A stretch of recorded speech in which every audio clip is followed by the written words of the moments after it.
Forward here for our last session. Now, earlier today, let me share my screen again.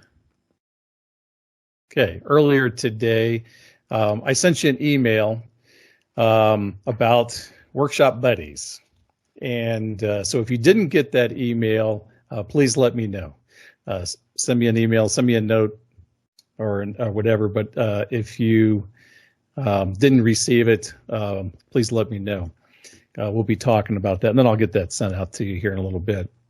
So, you know, it's very difficult in this virtual world, and we've kind of talked about that with some of our speakers today as well. You know, trying to keep people engaged, trying to do some team building and networking. And of course, there's no way to really replicate what we do in person at the workshops and breaking up into breakout groups, and we do different team exercises and activities and that type of thing. So it's it's not the same. But I still want you to walk away with at least some connections. And again, part of it has been participating in the polls as we get to know each other a little bit. Part of it was sharing your quad charts, and so everybody has that information. Part of it is continuing to make comments in the chat room and so forth. So stay engaged, stay connected. We're trying to do the best we can, but I want you to connect up with at least two other people in the group that maybe you didn't know before. And so I randomly selected people for you, and that's what I sent out to you. And so you look across the first line there, like Danny, Tawana, and Norman. I teamed you up because you came from different centers, so I have no clue whether you received it or not, or whether you know each other or not. But I randomly kind of selected and put you together. And I'm seeing in the comments here, for some reason, several people didn't get the email, but it went out before lunch, so I will send it out to you again. So the whole idea is I kind of teamed you up with two other people, and I just want you to make a little extra effort to reach out to the people that I've teamed you up with. And if you didn't get the email I sent you, I'll send it again as soon as we're done here. There have been all sorts of email problems, and there have been all sorts of Outlook problems that we're trying to overcome, but we'll get it out to you. All right, so as you can see down the list here, so there's Danny, Tawana, Norman, and then that's group one. Group two is Milton, Michael, and Glenda. All right, group three is Elwood, James, Melanie. Group four is Camille, Thomas, and Chayton. Group five, Stephanie, Nicole, Allegra. Group six, Jason, Adam, and Shannon. Group seven, Cynthia, Frida, and Tyler. Group eight, Peter, Kristen, and Radon. And group nine, Jennifer, Andrea, and Beth. And group 10, Lindsay, Eric, and Michelle. Okay, so that's the first page. Anyway, I've just randomly have teamed you up with a couple of people that I want you to at least reach out and get to know, and we'll talk about how to do that here in a second. And then the second slide, number 11, we got Peter, Bethany, and Dan teamed up. Then we got Joe, Leah, and John. And we've got number 13, Thomas, Christopher, and Dean. Group 14, Brian, Larry, and Stephen. Group 15, Raul, Karina, and Deborah. 16, Karen, Vanessa, and Timothy. And I got the two 16s there. Okay, so we missed that type there. 17, Peter, Seth, and Angela. 18 is William, Beth, and Dan. 19, Aaron, Nancy, and Albert. And 20, Keith, Rita, and Kelvin. Anyway, those are your, what I kind of call it, your workshop buddies. Those are the people that I want you to reach out and kind of get to know a little bit better, because we are a large group, and again, we're remote, and I want you to walk away from this workshop at least getting to meet somebody that you didn't know, okay? So here's your first assignment, all right? You have everybody's email address in the roster I sent you, as well as they're on the quad charts that you have. So first of all, I want you to just take a few seconds, and I want you to review your workshop buddies quad charts. Do that before tomorrow. Okay, just so you got to get, again, pay more attention to who your workshop buddies are. Then I want you to send an email to your workshop buddies. And all you have to do, it's a very simple email because you got everybody's email, is just say hello, introduce yourself, and then answer a couple of questions. Very simple.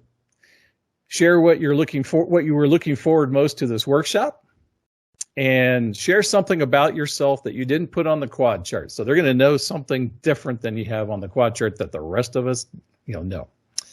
All right, so that's all you need to do in the first email. So just whenever you can get to that, I just ask you to indulge me, but I think it's important that we try to find ways to connect and meet somebody that we really don't know before. Okay? And again, if you didn't get the assignment sheet, I will send that out to you here shortly. Again, who knows where it is in the internet at this point.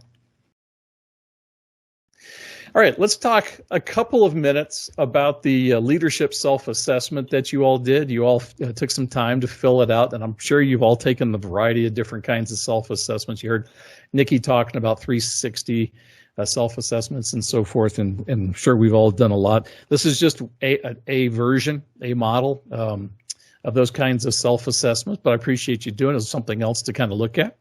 And so I just wanted to talk about the results. You all got the score that came back, and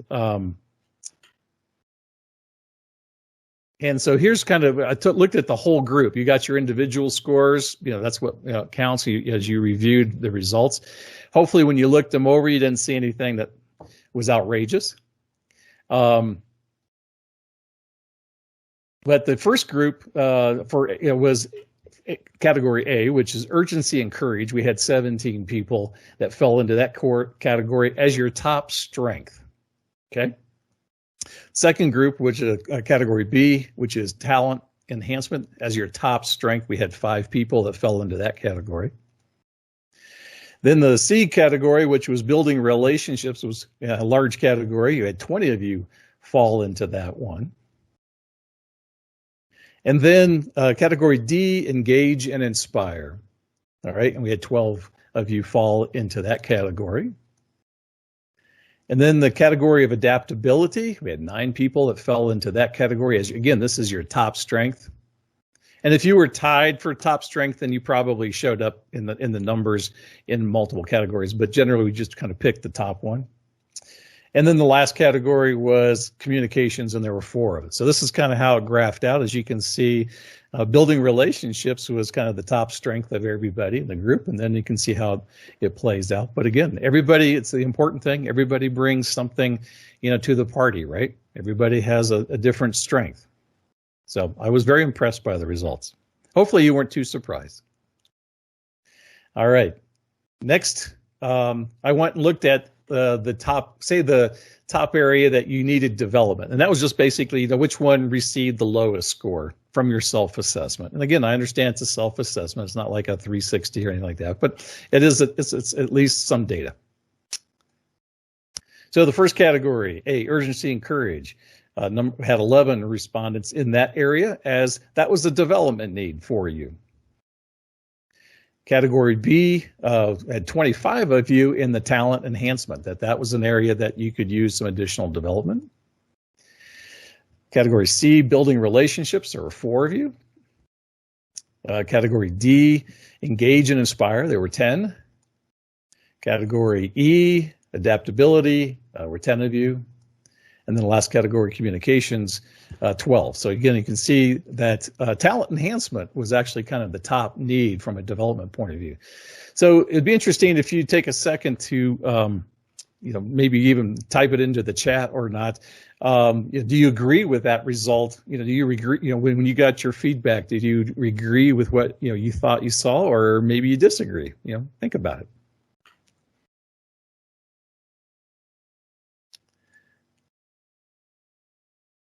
Okay, and then this is going to lead to then another assignment for and I'll send these out to you as well, but another assignment for you to do with your workshop buddy, which is like for yourself, just take a second here, and I want you to write down one action you could take to better develop your top need. Okay, So let's do that right now. Just take a second, think about it, and write down if you agree with that top need that came back on the survey. Maybe just write down one thing that you can think of that might help you in that area.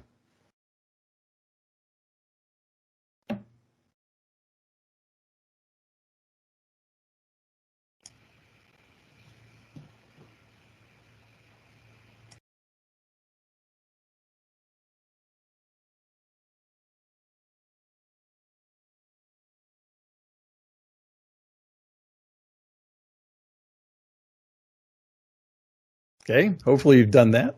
And then what I need you to do again before the end of the workshop, send an email to your workshop buddies and share with them what came back as your top need, and then what did you write down as your action. I want you to share that with your workshop buddies. So again, you have that connection. All right. Hopefully that's clear. All right. We also did the pre-workshop survey on SurveyMonkey, and you all provided a lot of good information, and I sent you all those results as well, so that you got to see all the raw results from everybody. And hopefully you had a chance to review those and had a chance to look at them and see some of your issues or similar to maybe somebody else's issues. But I wanted to talk about a few of the results. We're not going to go through all of them, but if we had broken up into breakout groups, we would be dealing in more detail with this. So I asked you about misconceptions about yourself, but sometimes that's a hard one. But what do people sometimes have misconceptions about us? Always, all the time, right? And so I did some grouping with the results you sent me. And so some of these I kind of put together, but this is kind of what the group came back with, right? So the top misconception was that you are quiet, reserved, and distant. And this is not surprising, given that we probably have a fair number of introverts. And this is one of the top challenges, and we talked about it even earlier today. One of the top challenges of when you're an introvert how do you kind of come out of your shell sometimes when you're in a leadership position? So it's easy for that to be misconstrued as you're quiet, reserved, and distant and disengaged and that type of thing. So you have, if you've ever taken the class Quiet Leadership, they deal with that. There's other classes as well and coaching on, how do you do that? And for extroverts, it's a different challenge. But for introverts, this is a top one.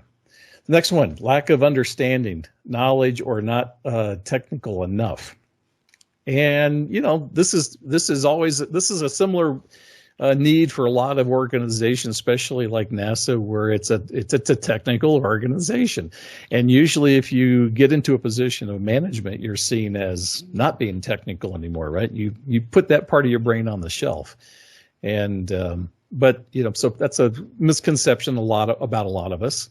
That we're not being or that we're not really technical, or that we just don't understand because, we haven't studied that area. And again, part of being a good project manager is you are not the technical expert, but you do understand, how all this stuff fits together. The third one was antagonistic or unapproachable. And that can actually be from introverts and extroverts, but that's a common one as well with regards to if you're introverted, reserved, or even in my case, if I'm extroverted, sometimes you can be seen as too harsh, and therefore people have that misconception that you're just not approachable, or I don't want to approach you. So anyway, that's a common one that you all had. Lack of empathy, that's another one. It's these are all pretty common. So again, this group is you're not unique in all this. Is the bottom line. Highly confident or extroverted. Some people who are in that position as being the leader, you have to be extroverted, even whether you like it or not. You have to be sometimes come across as confident, and maybe you're not as confident as people think about you, because you're always kind of in charge and making decisions, and that can be perceived as being very confident. And when a lot of times we all have insecurities and we're always not sure about the decisions. And then also kind of on the flip side, the too technical or not managerial, so that you maybe you just came from the technical world and you're not haven't been comfortable with the managerial role, so that could be a misconception. Look young, that was one, I think some of us would like to have that even today. I used to get that one when I was younger. I don't get that anymore. But I can relate to that one when I was young, that I got passed over for promotion several times. Why, even had the comment, and this is back in the 80s, saying, hey, you're the most qualified for this job, but you're just, too young. And they always thought I was younger than I actually am. So, in the hindsight, that's okay. It'll catch up. But yeah, it's a common misconception. Not a good listener or lack of attention. Again, that can kind of come back to, maybe being quiet or reserved, arrogant, closed-minded, opinionated. Yeah, that's a common one again for extroverts. Too nice or too empathetic. Yeah, I've heard that one many times.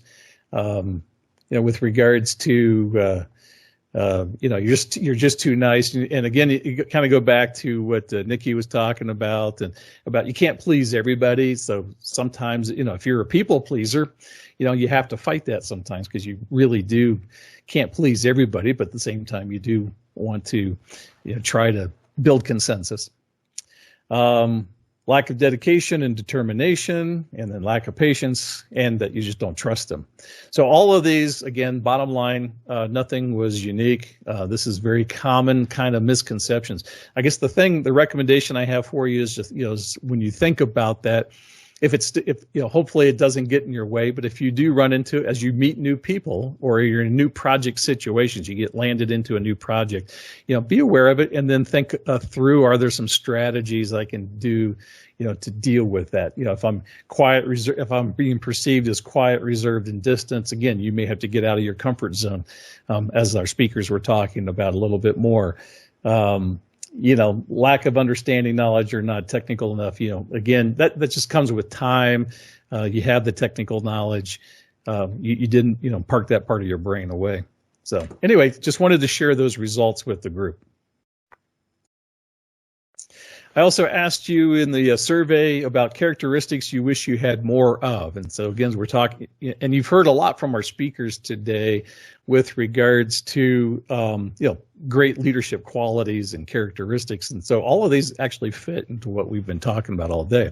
So the top one was interesting, was effective communications. That the one that you wish you had more was that ability to, and there's a lot that goes into the word communications, right? Whether it's a good listener, good communicator, good orator, all that type of thing. Be able to think on your feet. There's a lot that goes into that, but that's a common one. Being able to, especially if you're introverted, especially if you just have been used to being kind of heads down working on a project, and now you're thrust into a leadership position. Now you wish you could give great speeches and inspire everybody to march off and do what they need to do. Confidence, courage, and influence. That's a common one. Again, especially, in people like ourselves that are always developing as managers and leaders. You always question, am I doing the right thing? And that's very human to do that. But just feeling that you may not have that confidence, you may not have enough courage or have the influence that you need to make things happen. But that's very common. But there are things that you can do in your coaching and mentoring to work on that. Again, back to knowledge and understanding. Do you understand whether it's the project management aspect or the resource management aspect, or even maybe something technical with regards to the project? Decisiveness is a big one. Decision making, and that one's actually pretty good to address. As far as some of the tools and techniques, there's a variety of good classes, but there's also a variety of good tools and techniques to help make good decisions. But you're always in the situation, and this is what I think a lot of people struggle with, which is why it doesn't surprise me it's as high as it is that we deal in an environment where there's imperfect information, right? It's you'll never have perfect information, and so do you keep fighting for the 90? Is it good enough at 95%, or do I have to fight for the 100%? Before I make a decision, and then what if I'm wrong? So we all struggle with that. But there are ways, there are tools that you can use and techniques to help make better decisions. And then, quite honestly, in most of what we do as project managers, making a decision at the right time is key. And some of that takes experience, but you got to get on with making the right decision.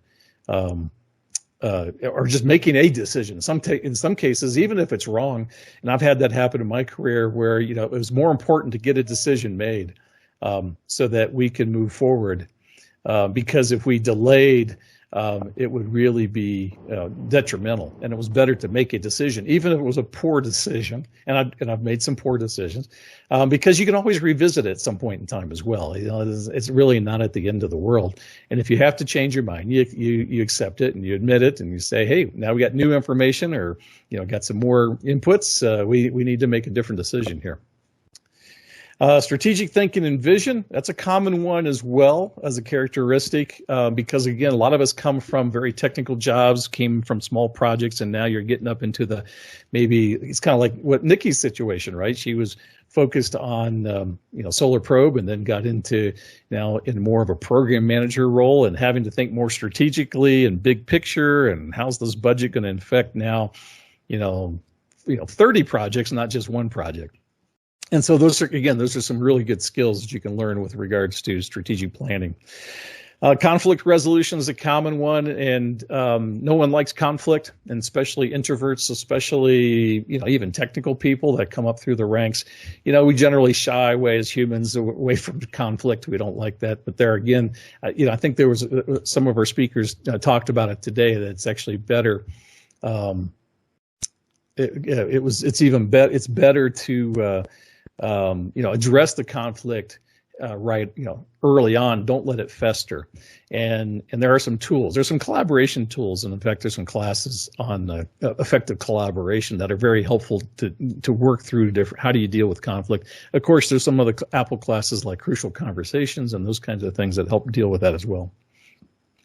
Organizational accountability, that's an important one. How do you hold people accountable, and what's the right time to lean in? Empathy and compassion. These are all fundamentally great skills that you all want to have. Coaching and mentoring, we talked a lot about that today. And speaking of which, let's see, let me bring up a poll while we're doing this, so I'm just not yammering. I want to ask you a question about, here we go. So it's now up on Slido. Do you have a mentor? I'd be curious about how many of you have a mentor, an official mentor. So I'm going to pull that up on Slido right now. Because if you don't have one, I think it's a good, whether it's an official mentor or even unofficial, you find somebody, again, you look at these characteristics, and I asked you which characteristics you wish you had more of. Try to identify somebody in your chain of command or somebody at your center, or even it could be outside your chain of command. Find somebody who maybe, emulates the quality that you put down here. If you're looking for more empathy and compassion, or if you're looking for more patience or even time management, any of these, try to find somebody, around you that kind of emulates that quality that you're looking for, and then just have, again, meet with them. Now, could be virtually, but meet up with them for lunch or socially distance, and then talk to them about it. And it can be an unofficial situation of mentoring and coaching, but also, maybe they want to be the official mentor. So it looks like from the poll right now, we have about 50% said, yes, you have a mentor, good, and about 50% don't. So, okay, not surprising. That's a split decision there. 50-50, all right. So my next question, I'm going to follow that up with here. Let me put that one up. So do you mentor anybody? So are you a mentor for somebody else? So another good aspect about this, and we talked a little bit about it earlier today, is that, you should be helping the people coming behind you as well. And I find, quite honestly, when you mentor somebody, it helps train me as much as it does the mentee, because it makes me have to think through some questions that maybe I haven't had to think about for a few years and bring it forth and think about it. So I highly recommend that if you are not a mentor, to somebody that you consider becoming a mentor. I think it's a great opportunity for your own development as well, besides their development. Okay, looking at the votes right now, so it's about 58. So good. We have a little bit more of a majority that are mentoring somebody else. That's great. So good for you all. So I'm going to go into my next slide here. And the last question I think I'm going to address is what was the most admired characteristic, when you think about other great leaders. And so this was kind of the result of the group. And not surprising. And again, I grouped a lot of your comments together, but not surprising. The top one was integrity, honesty, trust, transparency, those type of things, really revolving around integrity. And of course, yes, you can't really build trust. You don't build, quote, what I call followership, because at the end of the day, leadership is about getting people to follow you, right? So you can't really develop followership unless you build that incoming integrity, honesty, and trust. So, very good, very important, and that was the top one from all of you. Number two, not surprising, the effective communicator and listener. Yep, having those skills. And, Nikki even talked about that, about being present at the meetings, because again, when you multitask like we're doing now, and when you're doing a variety of things, it's easy to be distracted. I used to have a boss that I went in and every time we had one-on-one meetings, and this was our time to be together, kind of quote sync up, and I'd have a one-on-one. I'd go to the boss's office and I'd sit in his chair from his desk. We'd have the entire meeting. I would have the entire meeting looking at his back because he was dealing with email while he's talking. So what kind of message does that send to people, right? Wasn't great. Okay, so you can look down the rest of the list. The strategic thinking is there. Creative decision making. Again, it's one thing about making good decisions and timely decisions, but also helping your team to be creative. Have you thought about all the things that you might want to consider? And in fact, I'm going to give you an example of that here shortly. The confidence and courageous, making those courageous decisions when you need to. Calm and steady and patient. That's a good one. Especially, some of the comments that you all sent back about, looking for that calm leadership in the middle of the storm, right? That, whether it's COVID, whether, you're the center of the storm, right? As a project manager. And, so you have to make kind of weigh that balance to how excited do I get? As far as, okay, we're going off the rails, or I need to discipline somebody, versus I just need to be kind of steady and calm and communicate calm to everybody. So how do you weave that? Relationships and team building and empathy, all excellent. Commitment, determination, and influence. Yep. The motivating and inspirational. Again, some of us are better at that than others, but it just comes again with practice, but learning what motivates people is obviously key. Having that kind of more strategic, visionary view of things and help work. Key is to make sure people know where they're going, right? You think about what inspires you, and so it's, you might want to sit down and think through, what is it that inspires me? What motivates me? Because everybody's going to be different. I had a project a few years back. And I'll give you a very silly, simple example, but I had about 40 people working for me, and we were moving into a new building. And I was a fairly young, early project manager, and so the first decision we had to make is whose office and whose cubicle, who was going to sit where. We had to fill out the seating chart. And generally, in the past, the boss gets together and just assigns people. You sit here, and there. I decided I'm going to do it different. And I basically put the seating chart in here's our footprint in the building. And I put it out on the table, and I said, as the team, these 40 people, you figure it out. You figure out where you want to sit. I'll accept what you come up with. And so it was an interesting exercise, because everybody got to figure out, well, I want to sit here because I need to be closer to the bathroom. I don't want to sit here because I want to be by the window. But I let the team work it out. And, there was a couple of conflicts, but then they worked it out, and there actually wasn't too bad. I got everybody to fill out the seating chart, except for one person. And I thought that was kind of strange. There was one person that didn't write his name down on the seating chart. Everybody else figured it out, and it didn't take very long. So I went to I went to this person. His name was Howard, and he was probably the most senior person on the team. He'd been with the company for a long, long time. It was a couple of years from retirement, as it turns out. And I went to Howard and I said, Howard, you didn't put your name down. And his response was, I want you to tell me where to sit. And I said, really? I'm giving you the option. I'm delegating it to you. And he says, yeah, my entire career I've been told where to go. I just would prefer you tell me where to go. So that was a new experience for me. But so I told him, I said, okay, here's your office over here. I want you to sit here. And then he was happy. So again, you got to find out what motivates people and where they're coming from. All right. Okay, so the other assignment, again, I'm going to be sending you these assignment pages, and I'll be resending out your Workshop Buddy emails as soon as we get off here, because I want to make sure everybody has it and it has time to connect with your Workshop Buddies. So kind of the last assignment I have for you for the workshop is that over the next 2 days, I want you to communicate with your Workshop Buddies. Be sure to include these following items. I want let them know, what one word that best describes you at work. We asked that question earlier, but I want you to share that personally with your Workshop Buddies. All right. Number 2, I want you to figure out, and you have to do, it's harder to do. You can call each other if you want, or you can email each other if you want. It's up to you. But I want you to figure out 5 things that you have in common with your Workshop Buddies. Now, don't take the cop-out route, because I'm going to scold you if you do. Don't take the cop-out route, with, stupid things like, well, we all live on planet Earth. Okay, that's 1. We all breathe air. Okay, that's 2. We all live in the United States. That's 3. Don't go that route. I want you to find some genuine, interesting 5 things that you all have in common. Okay?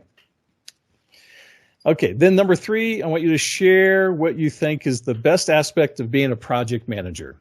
Why are you in this business? Why are you taking on these assignments? Why do you think you are, if that's kind of the path you were on? But I assume that you're at least either in a project management role or going to be as part of this program in this workshop. So I just want you to share with your Workshop Buddy, what do you think is the best aspect of being the project manager? And then the last one, I want you to go back over your pre-workshop survey question 1 and 2, the questions about, what are the top project management challenges at your center, and what is the top project management challenge for you on your project. And I want you to share whatever your observation was after you look at all of them. It could be the one that you put down, or maybe you have a different insight after you looked at all of them. But anyway, share what you think, what those are with your Workshop Buddies. Okay, so it's pretty easy. But again, I just want you to connect with a couple other people here at the workshop that you probably don't know. All right. So you heard, I wanted to share one other story with you from my past experience, and then we'll do a couple more polls, and then we'll be wrapped up for today. I was at the Applied Physics Laboratory some years ago, and so Nikki and I have in common that we work together. I used to be the head of the space department there at the Applied Physics Laboratory, and was brought in from industry to manage all the programs and the projects that APL had going on at the time. And we were doing New Horizons and stereo and messenger and RBSP and all that stuff. So one of the topics that frequently comes up from a lot of people, and we're going to talk some more about it tomorrow, is more on the program formulation side of things. How do some of these programs get started? And of course, all of them kind of go an interesting different routes of how these programs actually get started.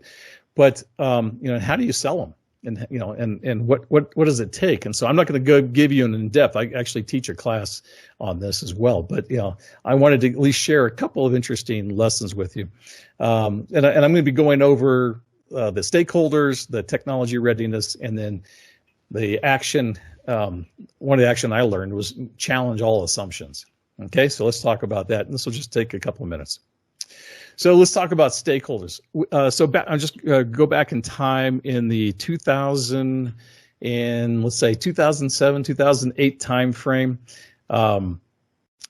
We at the Applied Physics Laboratory we were looking for more work to fill up our basket. We had just launched New Horizons. We had just launched Messenger. We just launched Stereo, and so we were kind of lacking in having anything new to develop. And so we were looking at what could be next. And APL does a lot of heliophysics. That's where Nikki came from. But just like Goddard, and Goddard, is APL's partner in heliophysics. And we looked at what was kind of coming down the pipe. And this program had been out there called Solar Probe for 50 years. You may not realize it, but it came out of one of the original decadal surveys like 50 years ago. And it could never be achievable because in those days, if you think back 50 years, the technology was not there, especially in heat shield technology, to build a spacecraft that could survive getting, to the sun and fly through the atmosphere of the sun. And so it was always high on the list of wants, but it just was not feasible. We just didn't know how to do it. Well, over the last 50 years, we figured out how to do it. But the first thing is we talked about maybe it's time to get this program finally started. And so the first thing you have to do is figure out who are the decision makers, who are the stakeholders that kind of have to be convinced to make things happen. So the first one, the person there on the left, is Senator Barbara Mikulski, who was at the head appropriations committee at the time, of course, representative of Maryland, and cares very much about Goddard Space Flight Center and cared about APL. But to her credit, it wasn't that she just, cared about those places above all else. She cared about the space program, and good for her. She really did care about the space program while she was the senator and then head of appropriations. So we made sure that she was very much aware of this program called Solar Probe. She was actually instrumental in making the New Horizons program happen. So we kind of sold it to her that hey, she could be the senator that helped sponsor, the Fire and Ice program, the program going to the furthest planet. Yes, Pluto's a planet, and then going to the sun. And so we kind of sold her on this concept, and she loved it, and she, loved the idea. And so she actually, in those days, you could do earmarks. You can't quite do them quite the same today, but she actually started putting some earmarks into the NASA budget to put more emphasis on making the Solar Probe program a reality. The second person there in the middle, of course, is Administrator Mike Griffin. He was the NASA administrator at the time, and so we kind of had to make sure that, he was at least on board this idea. I'll come back to Alan Stern. Of course, there at the bottom was Chris Scalise. He was the AA at the time, and Steve Jersik's job, working for Mike Griffin at headquarters. But he was bringing a lot of technical smarts, so we made sure he was understood what the program was about. And then, of course, the lower right there was Ed Weiler, and at that time he was the center director at NASA Goddard, who again was our partner at APL and in heliophysics, and so we wanted to make sure our Goddard folks were on board. But you have to kind of go through the process and identify, who are the top stakeholders. The last person I'm going to mention there is Alan Stern, and at that time he was the head of the Science Mission Directorate, and so he had to make sure, and it was coming out of his budget, so you had to make sure he was on board. And I'll get back to that here in a second. But knowing who your stakeholders are is key. Second item is technology readiness, and we talked about that a little bit today. The biggest issue, there were a lot of issues with Solar Probe, but the biggest one was the heat shield. The good thing was that now over the last 50 years, and thanks to the good work at the folks at NASA Ames and the folks, at JSC and the folks at, work in space shuttle, thermal tiles and, all across NASA, that people had touched, all the thermal blanketing kinds of stuff. The technology has really progressed to allow us to say, hey, we could actually withstand the temperatures of flying through the atmosphere of the sun. The biggest issue was going to be, now how do we package it? And that whole front end of that spacecraft picture I'm showing you is the heat shield, basically. It's one thing to say, okay, you can cover things with big, heavy thermal tiles, but this still has to be a spacecraft that weighs very little. It has to withstand the thermal pressures of the sun, the penetrations of the particles. So there's all sorts of technologies that had to come together. So we had made the decision, actually 5 years before this point, starting in the early 2000s, investing a lot of IRAD and getting as much technology money as we could into how would you actually go design the heat shield for this program, and then how do you manufacture it? It turns out that was the bigger issue. We could, in a lab, we could put together, we actually did this, we put together some little very thin thermal tiles, and you've probably seen the demonstration where, somebody can put their hand on the back end and it's only about, ½ inch thick. And then you got a blowtorch on the other side and you're not burning their hand. Great technology, but how do you build it and actually manufacture it? That was a bigger issue. And we had to spend a lot of time figuring that out. But we spent a lot of time working through all those technology issues first before we said, hey, we're going to go sell this program and make it happen, because we did not want to trip along our way. We wanted to convince everybody that this was ready. And so we did a lot of testing. We did a lot of in-lab work. We did, brought the stakeholders along to show, hey, we're not quite ready, but we will maybe next year, and this is what we're planning to do. So technology readiness and mitigating that risk was key. Otherwise, we would have lost our stakeholders. Okay, challenge assumptions. This is the big one for me. So I showed you the picture of Alan Stern, and we got to the point where it was, hey, I went to Alan and I said, it's time for this program. We now have the technology. We had proven that we could do this. We showed that we could build this program. We had some initial funding, again, being provided by appropriations. We had some initial interest. So it's time to now recognize Solar Probe as a real program at NASA and get on with it.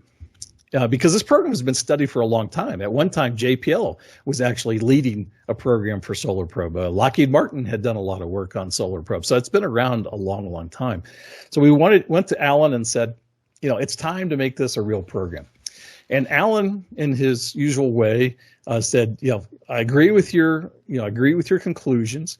But I've got two problems. So you have to help me with two problems. And so that's a typical trade-off, right? The first problem, he said, is that I can't afford anything over $1 billion. Now, again, I told you this program had been studied for a long time. The lowest cost estimate that anybody had done, I think the last one had been done before this was done by JPL. The last best cost estimate had been done said it was going to cost about $1.5 billion to do the Solar Probe program. And Alan made it clear, I can't afford $1.5 billion.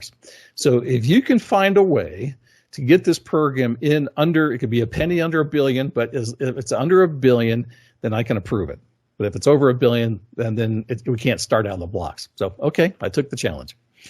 The second one was the latest design. And again, this design came out of JPL. The way they were able to do the mission in those days was that it was flying with RTGs.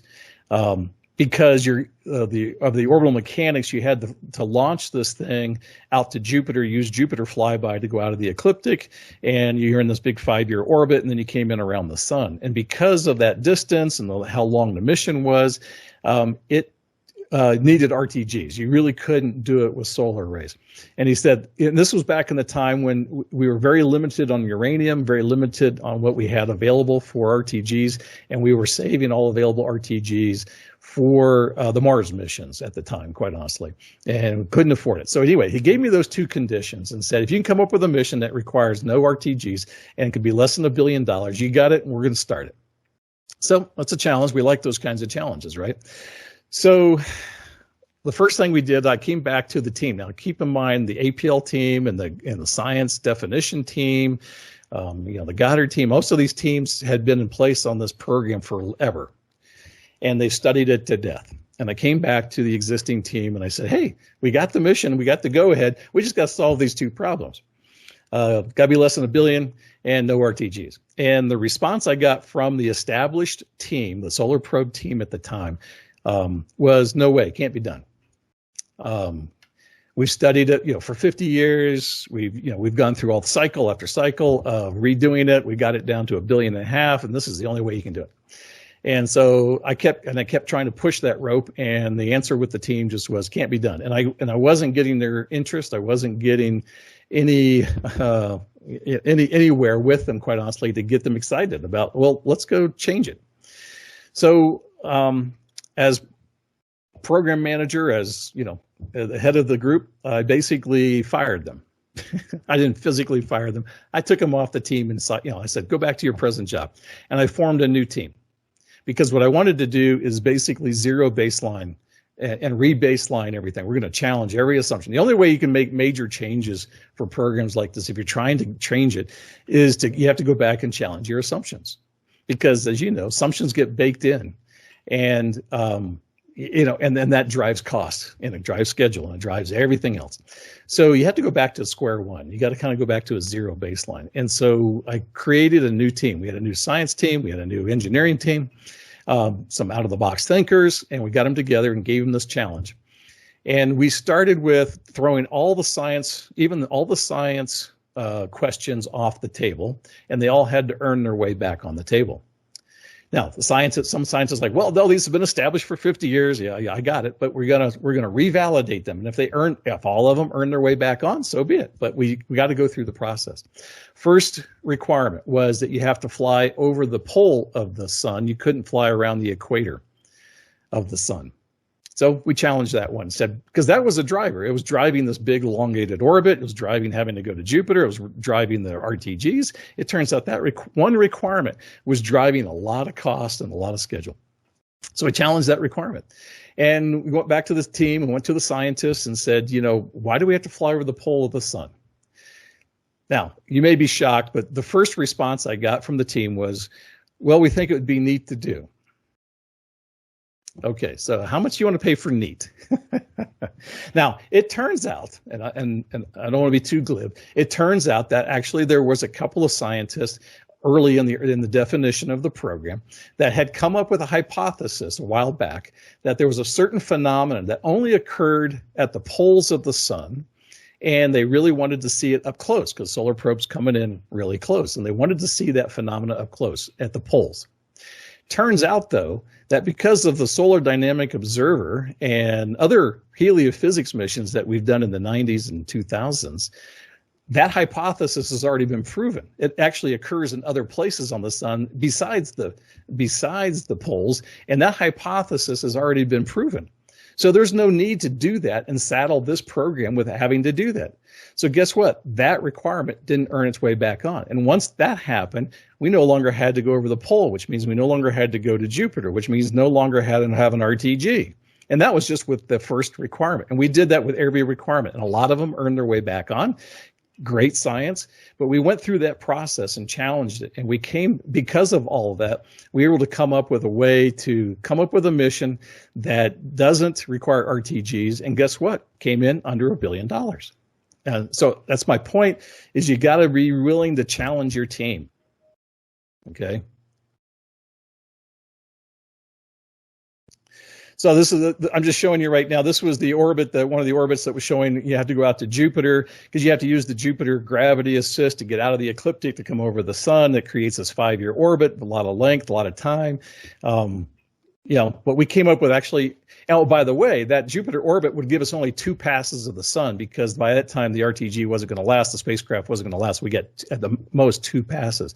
Well, the new concept we came up with gives us multiple passes, and oh, by the way, it comes in from the Earth, and we rotate in, and we just keep moving it in closer and closer to the sun. And we were able to do it for much lower cost, and able to get more science than the original mission. And we wouldn't have never gotten there if we hadn't challenged the assumptions. And of course, as Nikki had mentioned, Solar Probe is ongoing, and it's a great success. Anyway, I just wanted to share that story with you with a couple of lessons that I personally have been involved with. Okay, so at this point, again, thank you for participating today. If you have any questions, again, I'll come back and I'll start reading some of the chat that's going on. Or shoot me an email. I'm going to follow up here very shortly and send you your workshop buddies as well as the question chart, so you'll have that. I'll also be sending you here shortly the presentations for tomorrow's meeting. Again, thank you again for participating in the chat, participating in Slido. And this is a great start on day 1, and we've got 2 more days, and I'm really looking forward to having you participate, getting to know you better, and we have a great lineup. So everybody have a great evening and relax, and we'll see you tomorrow. Thank you very much. Thanks, Walt.